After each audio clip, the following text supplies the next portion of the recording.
Here's a peek at what's coming up on today's show. Yep, not bitter at all. Not bitter. John is a racist. Do you want to bounce on my inflatable slide? This is actually hurting my side. And I'm scared.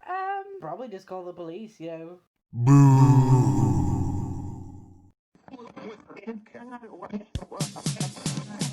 Hi, I'm Dan, and this is Joe. Hello, Daniel. Join us as we judge the past, criticise the present, and advise from the future. Will this week's diary entry be sad, funny, or completely ridiculous? Dearest Dan, here's what I know now. Hello, Joe. Hi, Dan. Hi. It's going to be the last time that I'm going to thank you. But thank you for joining me. I don't think I want to be thanked anymore, thank you. You're seeming a bit hollow by this point. It's great that you're here. I'm so Thanks. glad. Great, yeah, totally love it. The reason Joe is selected, probably should have said all this in the first one, is because she's a long-time friend that I've known for many, many years now. She's not afraid to basically be horrible and laugh at my misfortunes. So, you introduced me as a horrible person that's happy to laugh at you and mock you. I like it, it's fine. Well, you know, I'm just setting the tone. Today's theme is past jobs. Cashier number 1, please. Ooh, girl, you've had some interesting past jobs. Are we talking about the time when I was living with you guys and had no money because I worked for a nursery? Perhaps we are, yes. Any particular highlights? Oh, the highlights were obviously the kids were fucking awesome and they were cool and even weirder than I was, which was always nice. And so I just got to be creative and weird. But then you've got Ofsted and then you've got terrible managers. If you're listening out there, old manager, you suck ass. And then you've got horrible people that you have to work with who make your life hell. And you do it for 4 years until you can get your qualification and stop doing that job. Yep, not bitter at all. Not bitter. And that's where we'll leave that then, is not bitter. To be fair, right, they sound boring and they sound like the normal jobs, but then you actually start working them and everyone's fucking mental and you want to die, so... It turns out that generally happens in quite a lot of places. As you work there, you're like, oh, everyone's actually just insane. You work out that nice guy, John, is a racist. Karen loves her cat too much. I was going to say Karen as well. Linda really needs to stop talking about her kids. Sorry, Linda's out there. Okay, slightly more than 6 hours apart. We jump a whole day. 10th of January 2008. Night time. All the crazy happens. Have any idea what you were doing on the 10th of January 2008? Previously, I would have been drinking with your boyfriend in a graveyard. I would have still probably been going to school, high school, and then drinking after high school at the graveyard. You can see that a lot happened when I was a child. Yeah, I'm starting to sense a pattern here. 11:47 p.m. The times we live in. Oh, it's dramatic. Mood confused. Aren't we all? 90% of the time I'm confused. Today, I'm not sure how I feel. Teenage years, man. No one knew. I don't know how I feel. But please don't ask me about it because I don't know. I have a lot of emotions, but I don't quite understand which ones they are. Gazillion emotions all going at once, and that's totally changed since then. A drink. Or as my mum likes to say about teenagers, oh, it's all the hormones. You got the hormones going on. Do you remember speaking to my stepdad though about it? Like not about hormones. Stepdad, tell me about hormones. He was saying, now in his 50s, he doesn't really remember what it's like to be a teenager. Don't really know how he can forget to have that feeling. Or more importantly, what I feel. About anything. Okay, go. I've been alone at work for 5 out of the 6 hours. 6 hours? And he went to work for 6 hours? I'm so jealous of 17-year-old Dan. Oh no. I've been alone at work for 5 out of the 6 hours. I was at work. Yes, we know. And you got to be alone for 5 hours. Jesus Christ. I'd had my hours changed, yet again. I'm no longer there Thursdays, but Fridays, the day I wanted off. You, Dan, and everyone else. By the way, was this when you were working at the fairground?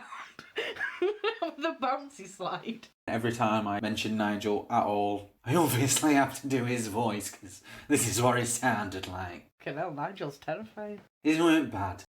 It weren't bad. He'd leave me alone and go home and watch EastEnders, and then he'd come back and be like, "Have you been alright?" And I'd be like, "Yes."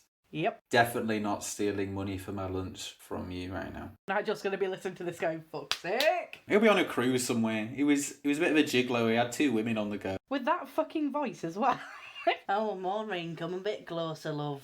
Do you want to bounce on me inflatable slide?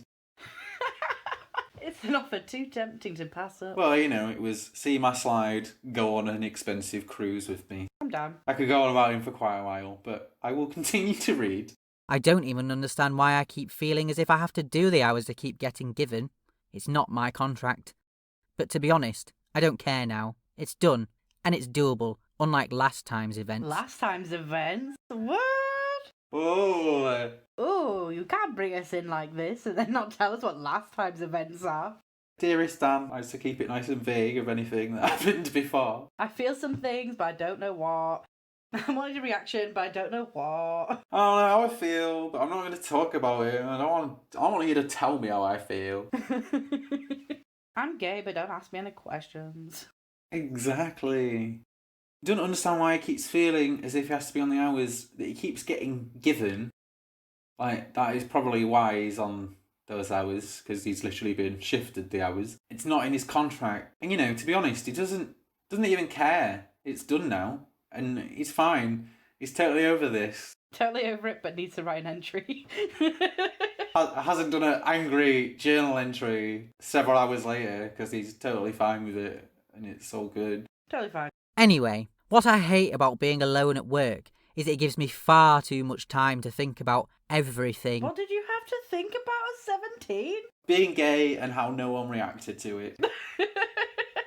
I had all this free time to myself and it was just really shit. If anything, I'd pay good money to have time to think to myself.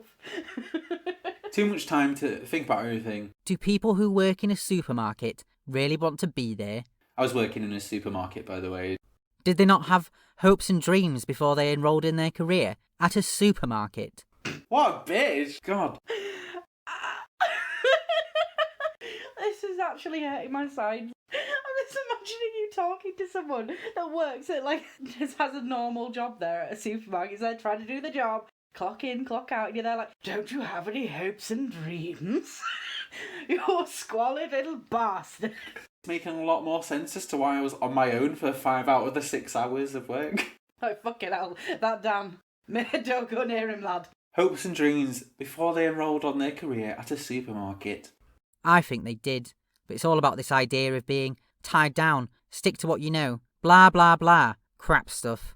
Oh, providing for your family and making sure you've got a roof over your head. Oh, wankers! Shop wankers! Yeah, shop wankers. You fucked up your life. Hey. Fuck 17-year-old me. But don't actually. Because you'd get arrested, it's still illegal. Wait, it's not illegal.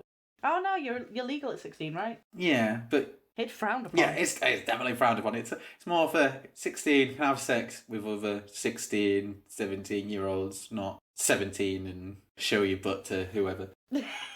Not talking from experience. I went on no chat rooms.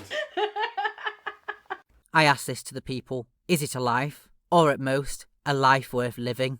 I'm sorry, you asked it to people. Excuse me, woman on the street. Is this a life? Is it worth living? I think I was generally trying to cast this to the internet, but it looks like out of all the comments that I got on this, which is 0. No one cared.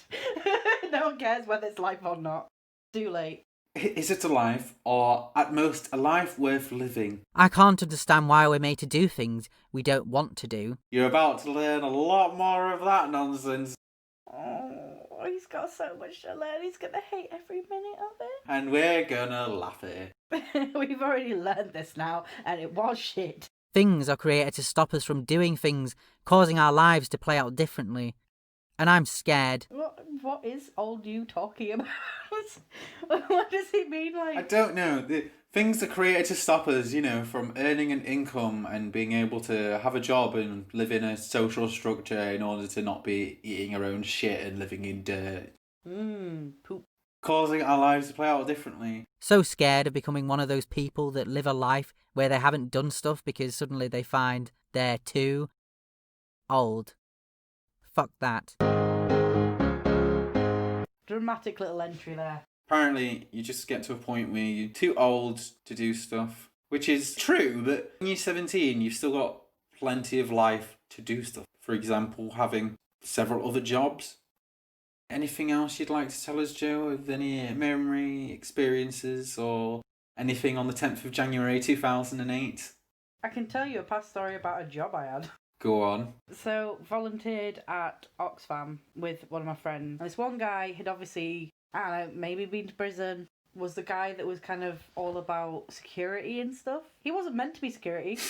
He wasn't being paid to be security. But he was like, oh yeah, I've got a sock in my pocket and it's filled with coins in case a robber comes in. Oh. And I was like, probably just call the police, you know. He sounds very sane. He was really nice. They're nice people, but they're like really intense. I don't really know how I feel about nice people. No, I'm kidding. Like intense people. Nice, intense people. Nice, intense people. You're kind of like, good, I'm glad. Please don't stab me in my sleep at the same time. This guy was quite possible of doing that.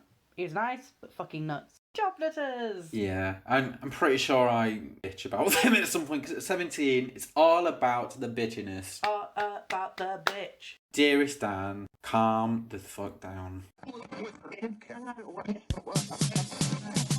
So, for another week, that's it from me and Joe. If you like what you heard, get in touch and let us know. You can find us on Facebook, Twitter and Instagram.